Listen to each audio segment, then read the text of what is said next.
Well, hello everybody. Dan Jarms here with Walt Takasaki, and we want to give you a little update and perspective on what the elders are thinking about reopening. And one of the things we want to say is we're super excited about reopening. We want to be able to do that, and we're going to kind of talk through what that means.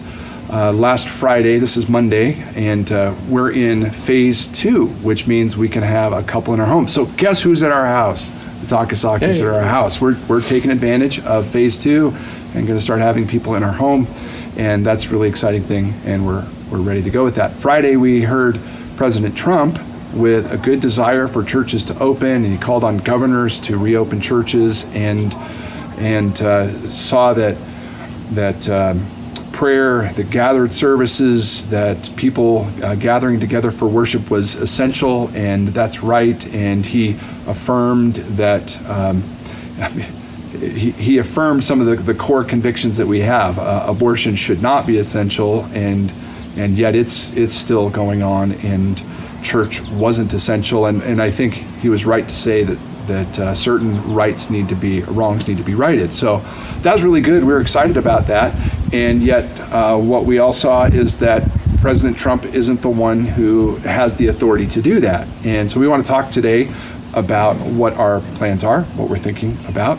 And so a couple things we want to talk about as we're gearing up. The first one is to say is that we're still going to be following Romans 13, 1 through 5, about obeying the governor or the emperor. In our case, it's going to be Governor Inslee. He's the one with the legal authority under the Constitution with his emergency powers. So he's the one with authority to do that. So we're going to still be following his phased approach. And you could read 1 Peter 2, similar lines of thinking. That's where we have been at as elders, thinking through it. Walt, why don't you talk us through about what that's going to look like? We're going to be following phases. What does that mean? Yeah. I think what we're carefully monitoring, continuously monitoring, not only news locally, but around the world, as the pastors have a network of pastors, not only here locally, but around the world, that they're able to read, talk to, consult with, and gather wisdom, and really understand what that might look like in the future, as some churches and states and areas are farther ahead. The recognition for us in planning through that is that things will be slower, as many churches are experiencing, because phases are appropriate.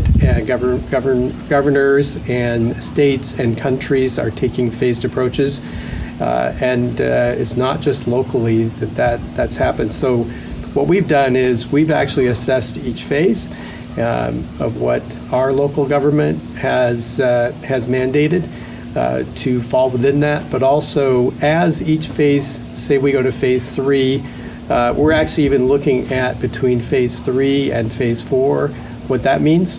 But in a phase 3, where there's larger groups that are able to gather, what that means, growth groups, opportunities for larger groups of people to meet, whether that's in a park or a picnic or potlucks. We do know that even in phase 3, where right now it's about 50 people, that in no way reflects the size of Faith Bible Church regathering. So again, we recognize that it's going to be some time before we return into very large numbers. But in between that, phase 3 and phase 4, we do believe that there will be opportunities for even larger groups, and what that might look like as well. And we're walking through each of those steps in detail of plans and what that logistically would look like, and communication, and just care in general for the congregation.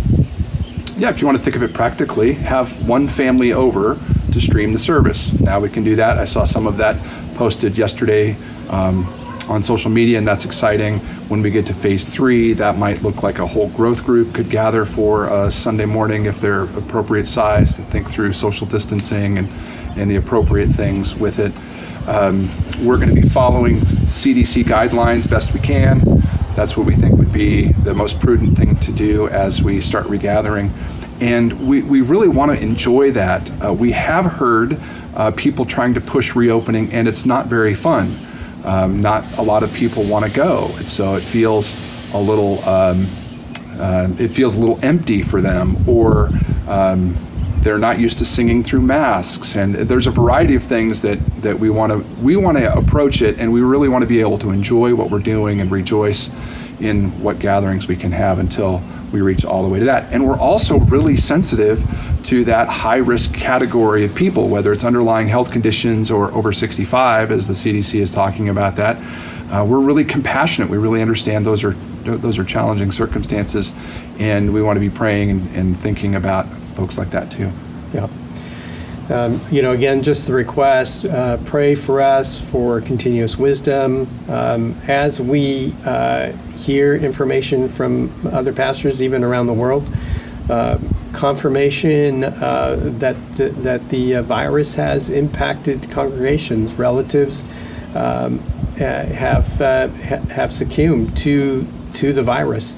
And so it's not just an impersonal thing, statistics in a news media, but actually people within congregations have had relatives impacted by the virus. So we do know that in high dense populations where infection rates are high, that people in families are impacted. So again, we're trying to be careful and gather wisdom as much as possible. So we just request that you be patient, but also take advantage of those phases. We do believe that each phase will have a greater opportunity for ministry to one to another.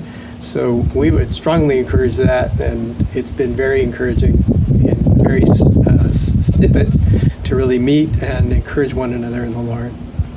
I would encourage you remember the cliche where God closes a door, he opens a window.